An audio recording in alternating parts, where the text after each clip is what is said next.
Hello everyone, this is me Sadia है और मैं आपके लिए लेकर आई हूँ एक और रीडिंग जो कि होगी उन लोगों के लिए जो जानना चाह रहे हैं कि क्या होने वाला है आपकी लाइफ में आने वाले 48 आवर्स में। तो let's find out.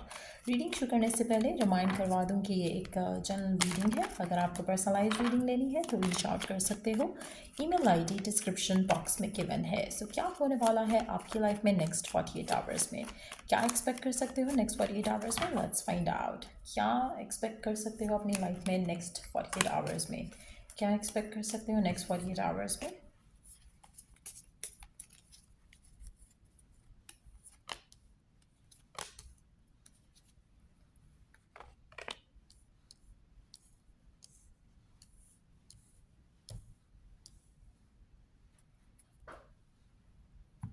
Next 48 hours में आपको किसी एक बहुत ही बड़े डिसीजन को जो है वो लेना पड़ सकता है।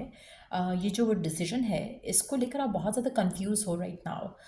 ये डिसीजन आपकी लव लाइफ का हो सकता है, ये डिसीजन आपके कैरियर का हो सकता है, ये डिसीजन आपने कुछ सेल करना है बाय करना है उसका हो सकता है।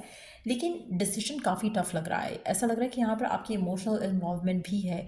अगर आपको कोई दो ऑप्शन है उसमें से कुछ चूज़ करना है, एक की तरफ आप इमोशनली इंक्लाइंड हो, दूसरी तरफ आप मेंटली इंक्लाइंड हो, तो कहीं ना कहीं आपको दिल और दिमाग को एक कॉन्फ्लिक्ट पे देखना पड़ेगा नेक्स्ट 48 आवर्स में। आपके लिए ये करना सही है या वो करना सही है, कहीं ना कहीं आप कॉन्फ्लिक्टेड रहोगे। आप में से कुछ लोगों के लिए दो लोग भी हो सकते हैं जिसमें से आपको चूज़ करना पड़े। ये भी पॉसिबिलिटी है कि आपका अगर एक डिसीजन है, जैसे आप किसी को छोड़ना चाह रहे हो, तो वो डिसीजन आपको कंफ्यूज रखे कि पता नहीं मेरे लिए ये करना सही होगा, इसको छोड़ना सही होगा या इसके साथ रहना सही होगा। सो कुछ लोगों के लिए डिसीजन ऐसा भी हो सकता है जहाँ पर आपको किसी को छोड़ने का या उसके साथ रहने का डिसीजन लेना पड़ सकता है। लेकिन जो भी ये डिसीजन है बहुत टफ है आपके लिए, क्योंकि आप इमोशनली और मेंटली जो है वो दोनों तरह से फंसे हुए हो इस डिसीजन को लेकर। आपको बहुत ज़्यादा स्ट्रेंथ चाहिए होगी, बहुत ज़्यादा स्टेमिना चाहिए होगा, बहुत ज़्यादा एक यू नो एक एक एक एक्सटर्नल सपोर्ट भी शायद चाहिए हो आपको, चाहे वो डिवाइन की तरफ से है चाहे वो फैमिली की तरफ से है। लेकिन जो भी डिसीजन है काफ़ी टफ है। एक चीज़ मैं यहाँ पे कंफर्म कर सकती हूँ, आप जो भी डिसीजन ले रहे हो, चाहे वो आप किसी को चूज़ करते हो या किसी को छोड़ते हो, कुछ खरीदते हो, कुछ बाय करते हो, उसका आउटकम आपके फेवर में है। जो भी डिसीजन आप लेते हो वो आपके लिए फेवर में चला जाएगा। क्योंकि मुझे ऐसा लग रहा है कि नेक्स्ट 48 आवर्स में जो डिसीजन आपको मुश्किल लग रहा है और आपको लग रहा है कि इट्स नॉट लाइक आपको समझ नहीं आ रहा क्या करना सही है क्या करना गलत है, आप डिसीजन ले रहे हो। नेक्स्ट 48 आवर्स में वो डिसीजन लिया जाएगा आपकी तरफ से। लेकिन जो भी आप डिसीजन ले रहे हो वो आपके फेवर में वर्क करेगा। जैसे फॉर इंस्टेंस अगर आपके पास अपॉर्चुनिटी है वर्क को लेकर, करियर को लेकर, बिजनेस को लेकर, तो आप जो भी डिसीजन लेते हो, चाहे वो आप अपॉर्चुनिटी ग्रैब करते हो चाहे आप उस अपॉर्चुनिटी को छोड़ देते हो, दोनों सिचुएशन में जो आउटकम रहेगा वो आपके फेवर में है। तो आपको जो भी मन कर रहा है उस डिसीजन को लेकर आप वो डिसीजन ले सकते हो। चाहे दिल की सुनो चाहे दिमाग की सुनो, आपके लिए आपके फेवर में ही जाएगा, उसका आउटकम आपके अगेंस्ट नहीं जाएगा। तो ये एक कंफर्मेशन मैं दे सकती हूँ यहाँ पर। Let's see more cards here कि क्या होने वाला है आपकी लाइफ में। अच्छा, आप में से मेजॉरिटी लोगों के लिए मुझे ऐसा लग रहा है कि जैसे आप एक कश्मकश में हो, जो ये बहुत मुश्किल है। जो आप जो इनडिसाइसिव हो किसी चीज़ को लेकर, एक डिसीजन जो नहीं बना पा रहे हो, वो आपके लिए ज़्यादा मुश्किल है rather than taking the decision itself. अगर आप इस सिचुएशन में रहते हो तो आपकी लाइफ में आप स्टक फील कर रहे हो, आप अपनी लाइफ में स्टैग्नेंट फील कर रहे हो, आप अपनी लाइफ में ब्लॉकेजेस फील कर रहे हो, आपको लग रहा है कि आपकी लाइफ रुक सी गई है। जब तक आप ये डिसीजन नहीं ले लेते हो तब तक आपकी लाइफ में आपकी लाइफ स्टक ही रहेगी, उसमें कोई मूवमेंट नहीं आएगी। सो आप में से मेजॉरिटी लोगों के लिए अगर आप सोचते हो ना कि आपकी लाइफ बहुत ख़राब हो गई है, कुछ वर्कआउट नहीं कर रहा, बहुत कुछ नेगेटिविटी है, बहुत कुछ ऐसा है जो आप चाह रहे हो वो नहीं हो रहा, तो ये सब कुछ आपके अपने डिसीजन रोकने की वजह से हो रहा है। जैसे ही आप एक डिसीजन ले लेते हो, ये आपकी जितनी भी एंग्जाइटी है, नेगेटिव इमोशन है, नेगेटिव फीलिंग है, स्ट्रेस है, एक रोना धोना है, वो सब ख़त्म हो जाएगा। टफ डिसीजन हो सकता है, लेकिन ये डिसीजन मस्ट है।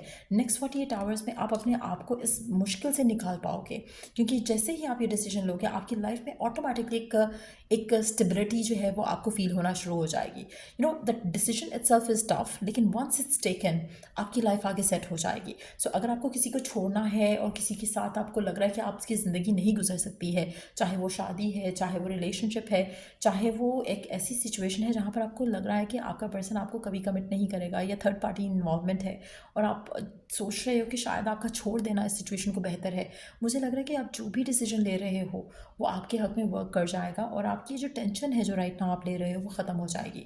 सो आप में से मेजॉरिटी लोगों के लिए आप थर्ड पार्टी या थर्ड पर्सन या किसी आउटसाइड सिचुएशन की वजह से नहीं फंसे हुए हो अपनी लाइफ में। आप अपने डिलेज जो हैं उनकी डिसीजन को लेने में, उनकी वजह से आप अपनी लाइफ में स्ट्रगल कर रहे हो।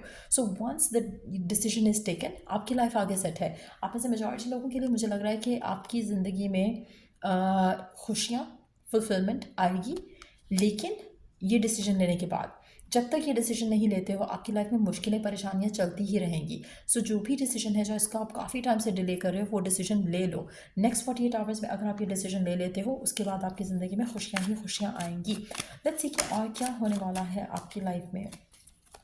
नेक्स्ट 48 आवर्स में आपकी लाइफ में क्या होने वाला है। एक और चीज़ मैं यहाँ पे मेंशन करूँगी कि आप इस डिसीजन को लेके बहुत ज़्यादा स्ट्रेस्ड आउट हो। स्ट्रेस लेने से आपका कोई मुश्किल हल नहीं होगी, आपका डिसीजन लेने से मुश्किल हल होगी।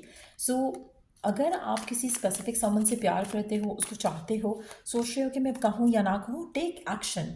आप जब तक चीज़ों को आगे नहीं, अपनी तरफ से एक्शन नहीं लोगे, चीज़ें वर्कआउट नहीं होंगी। मुझे ऐसा लग रहा है कि मेजॉरिटी लोगों के लिए आपकी लाइफ राइट नाउ स्टक है, क्योंकि वो जो एक्शन है, चाहे वो डिसीजन की शक्ल में है, चाहे वो किसी और शक्ल में है, एक्शन लेना पड़ेगा। एक्शन नहीं लोगे आपकी लाइफ में सुधार नहीं आएगा, चेंज नहीं आएगा, पॉजिटिविटी नहीं आएगी। सो आप में से वो लोग जो राइट नाउ किसी स्पेसिफिक समन को पसंद करते हैं, लाइक करते हैं, एक्शन लेना चाहते हैं उसकी तरफ, तो एक्शन ले जाओ। ज़्यादा से ज़्यादा मना करेगा, ज़्यादा से ज़्यादा रिजेक्ट करेगा, एटलीस्ट ये जो टेंशन है, ये जो एंग्जाइटी है, इससे ख़त्म हो जाएगी, इससे आपको निजात मिल जाएगी। सो जो एक्शन है वो बहुत ज़रूरी है राइट नाउ नेक्स्ट 48 आवर्स में। आप में से मेजॉरिटी लोगों के लिए मुझे ऐसा लग रहा है कि आपकी ज़िंदगी में एक जो रुकी हुई चीज़ है ना, वो सिर्फ और सिर्फ एक डिसीजन है।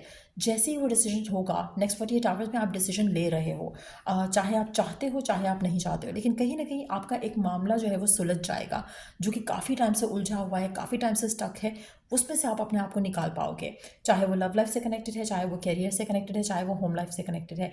आप ऐसे कुछ लोगों के लिए नेक्स्ट 48 आवर्स में मुझे ऐसा लग रहा है कि आप मटेरियलिस्टिक चीज़ों की तरफ बहुत ज़्यादा ड्रॉन फील करोगे, कुछ ख़रीदना चाहोगे, कुछ बेचना चाहोगे, पैसों को लेकर कुछ लेन देन करना चाहोगे, तो वो एक एलिमेंट आपका रहेगा नेक्स्ट 48 आवर्स में। मेक श्योर करो कि कोई भी डिसीजन आप जो लेते हो उसको ओवरथिंक करने की बिल्कुल ज़रूरत नहीं है नेक्स्ट 48 आवर्स में, क्योंकि जो भी डिसीजन आप ले रहे हो वो डिसीजन लेना ही आपके लिए बेहतर है, उसको डिले नहीं करना। जैसे किसी ने आपसे पैसे मांगे हैं तो आप सोच रहे मैं दूँ या ना दूँ, मना करना है तो करके फ़ारिग करो, देने हैं तो दे के फ़ारिग करो। जितना ज़्यादा डिले करोगे चीज़ों में, मुझे नहीं ऐसा लग रहा कि कोई बहुत मेजर डिसीजन हो सकता है, बट ऐसा लग रहा है कि छोटी छोटी चीज़ें हैं जो आपने बिला वजह की रोकी हुई हैं। टेक दोज डिसीजंस और अपनी लाइफ को आसान करो। नेक्स्ट 48 आवर्स में काफ़ी हद तक आपकी लाइफ का क्लटर जो है वो ख़त्म हो सकता है अगर आप कुछ डिसीजंस ले लो, और stick to those decisions as well. So या ये है आपकी मेजर एनर्जी जो मुझे दिख रही है नेक्स्ट 48 आवर्स के लिए।